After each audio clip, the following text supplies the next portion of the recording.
International standards తో latest టెక్నాలజీతో quality education అందిస్తుంది seats the Creek Planet schools and Ambitus World schools.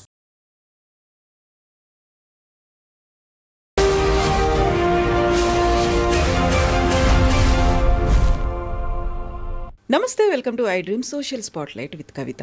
H1B visa వచ్చింది, అమెరికాకు వెళ్ళిపోయాము అని చాలామంది సాఫ్ట్వేర్ ఎంప్లాయీస్ సంబరపడుతున్నప్పుడు అమెరికాలో ట్రంప్ వచ్చిన తర్వాత కొన్ని రకాల ఎగ్జిక్యూటివ్ ఆర్డర్స్ వస్తే మన వాళ్ళు భయపడడం స్టార్ట్ చేశారు. దీంతో పాటుగా ఇక్కడ ఉన్నటువంటి పేరెంట్స్కి, పార్ట్నర్స్కి, అక్కడే సెటిల్ అయినటువంటి ఫ్యామిలీస్లో కూడా కొన్ని రకాల భయాందోళనలు ఉన్నాయి.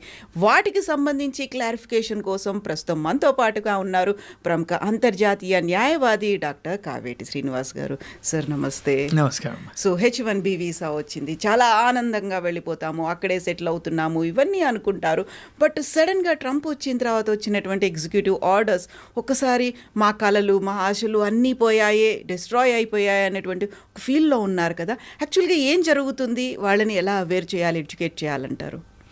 ఫస్ట్ ఆఫ్ ఆల్ మనం అర్థం చేసుకోవాల్సింది ఏంటంటే, H1B వర్కర్స్ వీళ్ళంతా నాన్ ఇమిగ్రెంట్ వర్కర్స్.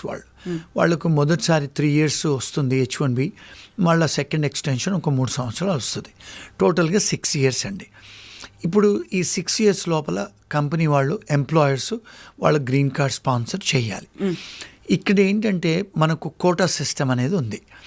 ఎందుకంటే 70 to 80% మళ్ళీ టెక్నాలజీ వర్కర్స్ అంతా మళ్ళీ మనం ఇండియన్సే.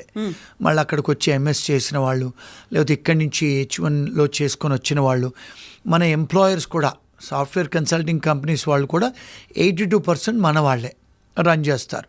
సో ఏదన్నా ఎగ్జిక్యూటివ్ ఆర్డర్ వచ్చినా, ఏదైనా మార్పులు చేర్పులు ఇమిగ్రేషన్ లాలో వచ్చినా మన ఇండియన్స్కు, మన H1B వర్కర్స్కే ఎఫెక్ట్ అవుతాయి. ఫస్ట్ ఆఫ్ ఆల్ ట్రంప్ గారు వచ్చిన తర్వాత ఏమేమి మార్పులు తెచ్చారు? మోస్ట్ ఆఫ్ ద టైమ్స్ ఏంటంటే ఈ H1B రావాలంటే ఈ మధ్యకాలంలో లాటరీలో సిస్టంలో ఉంది. అది ఇంకా లాటరీలోనే ఇప్పుడు కూడా కొనసాగుతుంది. రెండోది ఏం చేశారంటే, ఆయన ట్రంప్ వచ్చిన తర్వాత ఆయన అంతకుముందు ఆయన అంటే ఎలక్షన్స్లో గెలవకముందు మనం కూడా ఆస్ట్రేలియా, ఇంగ్లాండు, న్యూజిలాండ్ వేరే కంట్రీస్ లాగా మెరిటోరియస్ సిస్టమ్ తెచ్చుకుందాం. మనం కూడా ఎవరిని పడితే వాళ్ళని తీసుకురావద్దు, మనం కూడా గ్రీన్ కార్డులు ఎవరైతే హైలీ ఎడ్యుకేటెడ్ పీపుల్ ఉంటారో మెరిట్ బేస్డ్ సిస్టము, లేకపోతే వాళ్ళు హై ఇన్కమ్ పీపుల్ అంటే టాప్ ప్రొఫెషనల్స్ని మనం అమెరికాకు తెద్దాము, మన అమెరికన్ ఇమిగ్రేషన్లో కొంత మార్పులు చేర్పులు చేసుకుందామని చెప్పి అన్నారు వారు. ఆ నినాదంతోనే వారు గెలిచారు. ఒకటి. రెండోది ఏంటంటే, వారు వచ్చిన తర్వాత ఏం చేశారంటే, అంటే ఎవరైతే హై శాలరీ పే చేసే వాళ్ళకే H1 చేయండి, ఎవరైతే హై ఎడ్యుకేటెడ్ ఉన్న వాళ్ళకే చేయండి అని తెచ్చారు. రెండోది ఏంటంటే, ఇప్పుడు అక్కడికి వచ్చిన తర్వాత చాలామంది ఎంప్లాయీస్ ఇప్పుడు ఇక్కడి నుంచి ఎవరైతే వస్తారు కదండి, చాలామంది కొంతమంది నాట్ క్వాలిఫైడ్ పీపుల్ వస్తారు. అంటే వాళ్ళకు బేసికల్గా ఇంగ్లీష్ కూడా సరిగా రాదు, కొన్నిసార్లు ఐటీ స్కిల్స్ కూడా లేని వాళ్ళు వస్తారు. అక్కడికి వచ్చి డబ్బులు ఇచ్చి ఏదో H1 చేయించుకుంటారు. చాలామంది వచ్చి కంపెనీస్ పెట్టేసి వాళ్ళు కొన్ని అవకతవకలు చేస్తూ ఉంటారు. షెల్ కంపెనీలు చేస్తారు, అక్కడ జాబ్ ఉండదు, జాబ్ ఉన్నట్టు క్రియేట్ చేస్తారు. ఇలాంటివి చాలా జరుగుతున్నాయండి. అంటే నేను ఒకవేళ ఇది చెప్తే చాలామంది ఐటీ కంపెనీ ఓనర్లకు వాళ్ళకు సంతోషంగా ఉండరు. సో ఏం చేస్తున్నారంటే, ఆయన ఏం చేశానంటే, ఆడిట్ చేయండి అంటే I-9 ఎన్ఫోర్స్మెంట్ చేయండి. ఫామ్ I-9 అంటే ఏమిటి అంటే, ఎవరైతే నాన్ ఇమిగ్రెంట్ వర్కర్స్, స్టూడెంట్స్ ఎవరు వచ్చినా కూడా మీరు వాళ్ళకు అసలు ఉద్యోగం చేసే అర్హత ఉందా లేదా, ఒకవేళ అర్హత ఉంటే చెక్ చేయండి ఇమిగ్రేషన్తోని. రెండోది, ఎంప్లాయర్స్ ఎవరైతే ఉన్నారో వాళ్ళకు అసలు నిజంగా ఆఫీసులు ఉన్నాయా, వాళ్ళకు అసలు నిజంగా ఎంప్లాయ్మెంట్ ఉందా, వాళ్ళకు అసలు ప్రాజెక్ట్స్ ఉన్నాయా, అసలు వాళ్ళు నిజంగానే ఎంప్లాయర్సా. చాలాసార్లు ఏం చేస్తున్నారంటే అండి కవిత గారు, ఇండియాలో ఉండి అమెరికాలో కంపెనీస్ నడిపిస్తారు ఆన్లైన్లో. మరి చాలామంది ఇండియాలో ఉన్నారు ఓనర్లు, మరి అసలు నిజంగా అసలు ఓనర్స్ అక్కడ ఉన్నారా, అసలు నిజంగా ఆఫీస్ ఉందా, వాళ్ళకి అసలు ఆఫీస్ స్పేస్ ఉందా, అంతమంది కూర్చునేటట్టు వాళ్ళ కంప్యూటర్లు, డెస్కులు ఉన్నాయా, అసలు నిజంగా వాళ్ళకి ప్రాజెక్ట్స్ ఉన్నాయా, అంటే బోనఫైడ్ ఎంప్లాయ్మెంట్ ఉందా లేదా, అవన్నీ చెక్ చేయండి, ఆడిట్ చేసి మీరు వాళ్ళకు వీసాలు ఇవ్వండి అని చెప్పి ఆయన పాలసీ తెచ్చారు. ఎగ్జిక్యూటివ్ అంటే ఆర్డర్తో పాటు ఎన్ఫోర్స్ చేయండి అని చెప్పారు. సో ఇవన్నీ మన వాళ్ళు చేసే అవకతవకలకి మన వాళ్ళు భయాలు పడతారు. ఎందుకు? ఉద్యోగం ఉందని చెప్తారు, H1 చేస్తారు, ఉద్యోగం ఉండదు. ఉద్యోగం మరి ఉన్నదని మీరు H1 చేశారు కదా, మరి ఎంప్లాయీకి మీరు ఒక ఆశ కలిగించారు, మరి వాళ్ళకి ఏదైనా ఉద్యోగం కలిగించో శాలరీ ఇవ్వాలి కదా, శాలరీలు ఇవ్వరు. శాలరీ ఇవ్వకపోతే మీకు పే స్టెప్స్ ఉండవు. పే స్టెప్స్ లేకపోతే మీరు ఒకవేళ వేరే వీసా మార్చుకోవాలన్నా, ఒకవేళ మీరు ఇండియాకి వచ్చి స్టాంపింగ్ చేయించుకోవాలన్నా, ఒకవేళ మీరు భార్య బిడ్డలు తెచ్చుకోవాలన్నా, లేకపోతే మీ ఫ్యామిలీని పిలిపించుకోవాలన్నా, లేకపోతే మీరు ట్రావెల్ చేయాలన్నా కూడా, లేకపోతే ఒక వేరే H1 చేసుకోవాలన్నా, లేకపోతే వేరే స్టూడెంట్ వీసా చేంజ్ చేసుకోవాలన్నా, మీ దగ్గర పే స్టెప్స్ లేకపోతే మీకు అర్హత లేదు. సో 90 days వరకే మీరు అక్కడ ఉండొచ్చు, అంటే ఉద్యోగం లేకుండా. కానీ మీకు పే స్టెప్స్ ఉండాలి, అంటే మీకు వాడు ఎంప్లాయర్ పే చేయాలి శాలరీ. ఇవన్నీ చేయరు వాళ్ళు. చేయనప్పుడు వీళ్ళకి అయ్యే ఇబ్బందులు ఇవన్నీ. సో అంటే ఆయన తీసుకొచ్చిన ఎగ్జిక్యూటివ్ ఆర్డర్ ఏంటంటే ఎన్ఫోర్స్ చేయండి అని ఒకటి. రెండోది ఏంటి, ఇప్పుడు ఎవరైతే హై శాలరీ ఉంటారో వాళ్ళకే ఉద్యోగాలు ఇవ్వండి. ఎవరైతే హై ప్రొఫెషనల్స్ ఉంటారో, అంటే వాళ్ళకి ఎవరైతే మంచి ఎక్స్పీరియన్స్ ఉంది వాళ్ళకే ఇవ్వండి వీసాలు, వాళ్ళని తీసుకొచ్చి పెట్టండి అని. ఇక్కడ ఏం ప్రాబ్లం అవుతుందంటే, చాలామంది స్టూడెంట్స్ వస్తారు కదండి ఇక్కడ MS చేయడానికి వస్తారు, లక్షలలో వేల మంది వస్తారు. వీళ్ళ వయసు ఏంటి? 23, 24. మరి 23, 24 ఏళ్ల వయసు అబ్బాయిలకి అమ్మాయిలకి మరి మీ రెజ్యూమేలో 7 సంవత్సరాలు 8 సంవత్సరాల వర్క్ ఎక్స్పీరియన్స్ ఉందా? అన్నీ ఫేక్ పెడతారు మన వాళ్ళు. మన ఎంప్లాయీస్ అలాగే ఉన్నారు, ఎంప్లాయర్స్ అలాగే ఉన్నారు. పెట్టేసి ఉద్యోగాల ప్రయత్నాలు చేస్తారు. అక్కడికి వెళ్ళినప్పుడు మీరు ఎక్కడికైతే ఉద్యోగం చేయడానికి వెళ్తారో క్లయింట్ దగ్గర మీరు పర్ఫామ్ చేయలేరు. మీ ఏజ్ 21, 22, 23. మరి 7-8 సంవత్సరాలు పెట్టి వేరే వాడితో ఇంటర్వ్యూ చేపించి అక్కడికి వెళ్తారు. వాళ్ళు ఏదైనా మాట్లాడితే మీకేం రాదు. సో ఇలాంటప్పుడు మరి వాళ్ళకు తెలుస్తుంది కదా ఇవన్నీ ఫేక్ అని. ఇవన్నిటిని కూడా స్ట్రిక్ట్ చేస్తున్నాడు. సో ఇవన్నీ ఓపెన్గా ఎవరు మాట్లాడరండి. ఇవన్నీ మనలాంటి వాళ్ళు చెప్తే జనాలకి కష్టం. అంటే కొంతమంది నన్ను కూడా క్రిటిసైజ్ చేస్తారా అని చాలా ఓపెన్గా చెప్తాడని. సో ట్రూత్ ఇస్ ట్రూత్ కదండి. ఇలాంటి అన్నీ చేసినప్పుడు కొన్నిసార్లు ఇమిగ్రేషన్ వాళ్ళు పట్టుకుంటున్నారు, ఎంప్లాయర్స్ని పట్టుకుంటున్నారు, ఎంప్లాయీస్ను పట్టుకుంటున్నారు. పట్టుకున్నప్పుడు వీళ్ళందరినీ అరెస్ట్ చేసి డిపోర్ట్ చేస్తున్నారు. ఈ విషయాలు మన ఫ్యామిలీస్కే కానీ మన హస్బెండ్స్కు, వైఫ్స్కు, మదర్, ఫాదర్స్కు చెప్పరు ఎందుకైంది ఇది అని. మీరు అంటే తెలుసుకోవాలి. మన పేరెంట్స్, మన ఫ్యామిలీస్ కూడా, వైఫ్సే కానీ హస్బెండ్స్నే కానీ తెలుసుకోవాలి మనం.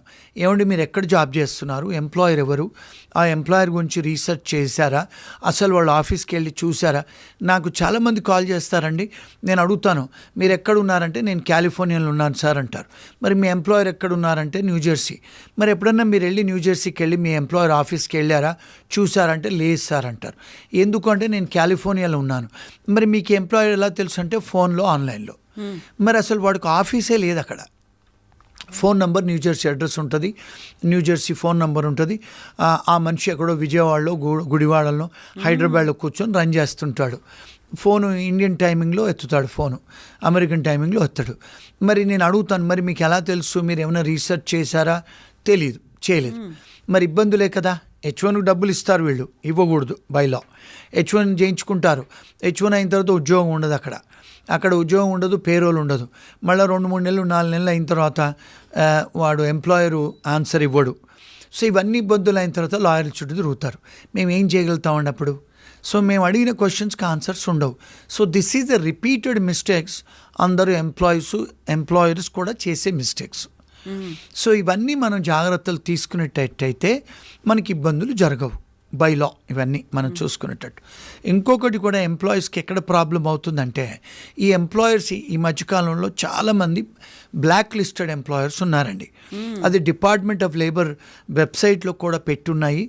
Even immigration and custom enforcement వెబ్సైట్లో కూడా ఆ ఎంప్లాయర్ డీటెయిల్స్ ఉన్నాయి. అవి ఫస్ట్ చెక్ చేసుకోవాలి మనం. రెండోది, మనకు డిపార్ట్మెంట్ ఆఫ్ స్టేట్ అని ఎక్కడైతే ఇండియాలో మనకు కంపెనీస్ రిజిస్ట్రేషన్ ROC అని ఉంటుంది, రిజిస్ట్రేషన్ ఆఫ్ కంపెనీస్ అని. ఎవరైనా కంపెనీస్ గురించి మనం ఆన్లైన్కి వెళ్ళి రీసెర్చ్ చేసుకోవచ్చు. అదేవిధంగా కూడా మీరు అమెరికాలో కూడా రీసెర్చ్ చేసుకొని అసలు ఈ కంపెనీస్ ఎప్పుడు రిజిస్టర్ అయ్యాయి, అసలు వీళ్ళకు ట్యాక్స్ రిటర్న్స్ ఉన్నాయా, అసలు ఓనర్ ఎవరు, ఓనర్ గ్రీన్ కార్డ్ హోల్డరా, సిటిజనా, లేకపోతే ఇండియాలో కూర్చొని రన్ చేస్తున్నాడా, లేకపోతే ఒక స్టూడెంట్ కంపెనీ పెట్టి నడిపిస్తున్నాడా, ఒక H1B మ్యాన్ కంపెనీ పెట్టి నడిపిస్తున్నాడా, ఇవన్నీ రీసెర్చ్ చేసుకోవాలండి. ఎంటైర్ డీటెయిల్స్ ఉంటాయి, ఉంటాయి, ఆన్లైన్లో ఉంటాయి అన్నీ. రీసెర్చ్ చేసుకోవాలి. మీరు చేసుకుంటే మీరు ఇవన్నీ జాగ్రత్తలు తీసుకోవాలి. H1B వర్కర్స్ ఈ మధ్యకాలంలో ఏమవుతుందంటే ఒక 4-5 సంవత్సరాల నుంచి ఈ ఎంప్లాయర్స్ 2-3 H1 ఫైల్ చేస్తున్నారు ఒక మనిషికి, 2-3 కంపెనీస్ పెట్టి. ఇమిగ్రేషన్ వాళ్ళు ఎన్ఫోర్స్మెంట్ చేసి ఆ ఎంప్లాయర్స్ను బ్లాక్ లిస్ట్ చేస్తున్నారు, ఎంప్లాయర్స్ మీద కేసులు పెడుతున్నారు, క్రిమినల్ కేసులు. ఆ ఎంప్లాయీస్ మీద కూడా వీసా రద్దులు చేసి వాళ్ళకి డిపోర్ట్ చేస్తున్నారు, వాళ్ళ మీద కేసులు పెడుతున్నారు. మరి ఎవరు తప్పండి? మనది కూడా తప్పు ఉంది కదా. So we have to do all these research. అవన్నీ వీసా రద్దులు అయిన తర్వాత కంపెనీ క్లోజ్ అయిపోతుంది. వాళ్ళు ఏమంటారు, మేము కంపెనీ క్లోజ్ చేస్తున్నాము, మేము మీకు ఏ డాక్యుమెంట్స్ ఇవ్వలేము, పేరోల్ ఇవ్వలేము, మేము ఎలాంటి H1B సంబంధించిన డాక్యుమెంట్స్ ఇవ్వలేనని చెప్తారు. అలాంటి జరిగినప్పుడు మరి మేము ఏం చేయగలుగుతాం వాళ్ళకి? సో ఇవన్నీ కూడా కాషన్ తీసుకొని వాళ్ళు చెక్ చేసుకొని ఎంప్లాయర్ దగ్గర డాక్యుమెంట్స్ చేసుకొని వాళ్ళ ప్రొటెక్ట్ చేసుకోవాలి వాళ్ళ రైట్స్. ఇవన్నీ కూడా ఆయన ఎన్ఫోర్స్ చేయమని చెప్పి ఎగ్జిక్యూటివ్ ఆర్డర్లు తెస్తున్నారు. మరి ఆయన దగ్గర అడ్వైజర్స్ ఇస్తున్నారు, మన ఇండియన్సే ఆయన దగ్గర అడ్వైజర్స్ ఇస్తున్నారు, ఆయన అలాంటి పాలసీస్తో వస్తున్నారు. సో ఇవన్నీ అండి H1B వాళ్ళకుండే ఇబ్బందులు, వాళ్ళు తీసుకోవాల్సిన రెమెడీస్. నాట్ ఓన్లీ ఇండియన్స్, ఎవరికైనా ఇదే రూల్స్ అనేవి ఆయన ఇంప్లిమెంట్ చేస్తున్నారు కాబట్టి మనం ఏదో తప్పు చేస్తున్నాం, మనల్నే పంపిస్తున్నారు అని కాదు. కాకుంటే అక్కడ ఏమవుతోంది అనేది ఫస్ట్ అర్థం చేసుకొని ప్రాపర్ వేలో వెళ్తున్నామా లేదా అది మాత్రం తెలుసుకుంటే చాలు. ఎస్, అబ్సల్యూట్లీ ఎస్ అండి. ఇంకొకటి ఏంటంటే మన వాళ్ళు చాలాసార్లు కూడా బికాజ్ ఈ టెక్నాలజీ వర్కర్స్ అండి, మన వాళ్ళు, మాకు కూడా లాయర్స్ మేము డిస్కస్ చేసుకుంటాం, ఎవరైతే క్లయింట్ టెక్నాలజీ వర్కర్ వచ్చినంటే మాకు కొంచెం ఇబ్బందే వాళ్ళకి అడ్వైజ్ ఇవ్వటం. ఎందుకంటే వీళ్ళు ఏం చేస్తారు, చాట్ జీపీటీలో గూగుల్లో సెర్చ్ చేస్తారు, ఆ సెర్చ్ చేసిన ఇన్ఫర్మేషన్ తీసుకొని వాళ్ళు అడ్వైజులు ఇచ్చుకుంటారు. నాకు మొన్న ఒక క్లయింట్ కాల్ చేసింది, నాకు ఆమె చాట్ జీపీలో ఏదైతే అడ్వైజ్ వచ్చిందో అది నాకు చెప్తుంది ఆమె. నేనన్నా, అమ్మ నేను ఆర్టిఫిషియల్ ఇంటెలిజెన్స్లో PhD చేశాను, నువ్వు చాట్ జీపీలో చదివి నాకు చెప్తున్నావు కదా అంటే, సార్ మీకు ఎలా తెలుసు సార్, నేను చాట్ జీపీటీలో చూసి మిమ్మల్ని అడుగుతున్నాను, నాకు అందులో వచ్చినాయి మీకు చెప్తున్నాను అంటుంది. అమ్మ చాట్ జీపీటీలు లేకపోతే గూగుల్ ఇవన్నీ ఇన్ఫర్మేషన్లు ఎవరో మీలాంటి డేటా వాళ్ళు ఇన్పుట్ చేస్తేనే వస్తుందమ్మా, అది లా కాదు, ఇన్ఫర్మేషన్ కాదు. Seek advice from competent immigration లాయర్లు. ఎందుకంటే ఇమిగ్రేషన్ లాయర్లు ఎవరైనా కూడా అండి, కవిత గారు అమెరికాలో, ఇంగ్లాండ్లో, ఆస్ట్రేలియాలో, న్యూజిలాండ్లో, కెనడాలో లాయర్లు అవ్వాలంటే 8 కోట్లు ఖర్చు పెట్టాలండి. లాయర్ అవ్వాలంటే 8 కోట్లు. మళ్ళీ అంటే మీకు 97-98% మీకు స్కూల్లో కాలేజీలలో మీకు 97-98% ఉంటేనే స్కోరింగ్ ఉంటేనే మీకు లా స్కూళ్ళల్లో స్కూల్ అడ్మిషన్ దొరుకుద్దండి. మళ్ళీ ఇక్కడి నుంచి వచ్చిన IT స్టూడెంట్స్ లాగా కాలేజీలు పోకుండా ఆన్లైన్లో చదువుకొని దొంగ రెజ్యూమేలు పెట్టి దొంగ అసైన్మెంట్ చేసి ఏదో 10,000 5,000 ఫీజులు కట్టి పాస్ అయ్యే టైప్ ఉండదండి లాలో. అమెరికాలో, ఇంగ్లాండ్లో, ఆస్ట్రేలియాలో, కెనడాలో క్లాసుకు వెళ్ళాలి, 8 లక్షలు to 12 కోట్లు ఖర్చులు పెట్టి చదువుకోవాలి, అందుకనే లాయర్లు అవుతారు. మరి వీళ్ళు లోన్లు తీసుకొని చదువుకుంటే లాయర్లు మరి వీళ్ళు ఎక్కడి నుంచి సంపాదిస్తారండి? అందుకని క్లయింట్స్ మీద సంపాదిస్తారు. ఒక్కొక్కడికి 10-20 సంవత్సరాలు వాళ్ళకు లోన్స్ ఉంటాయి.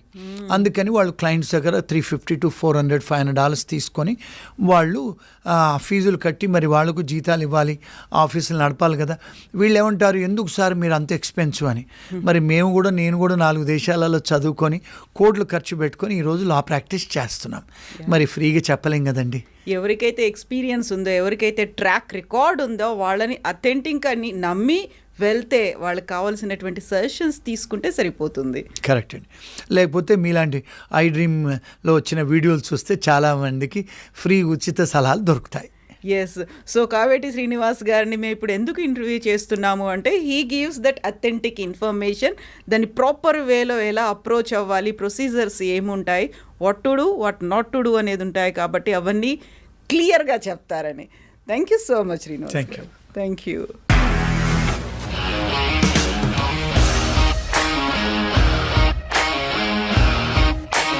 ఇండస్ట్రీలో కమిట్మెంట్ ఇష్యూస్ వస్తే నీకు కూడా వచ్చినట్టు మార్నింగ్ తీసుకెళ్ళానంటే కొద్ది పడేశాడు.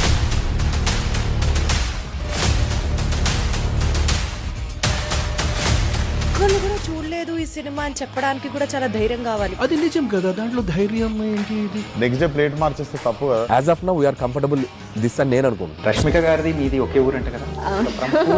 నీకు కోపం వచ్చిందంటే బాగా తిట్టేత్తరా? తిట్టేద్దామండి. నిజంగా గేమ్ ని ఎలా చేంజ్ చేయగలిగారు? ఏపీఎస్ఎఫ్సి వాళ్ళకి 6 నెలల్లో నేను 6 లక్షలు కట్టా. బిజినెస్ చేయాలనుకుంటే it is as difficult as riding a tiger.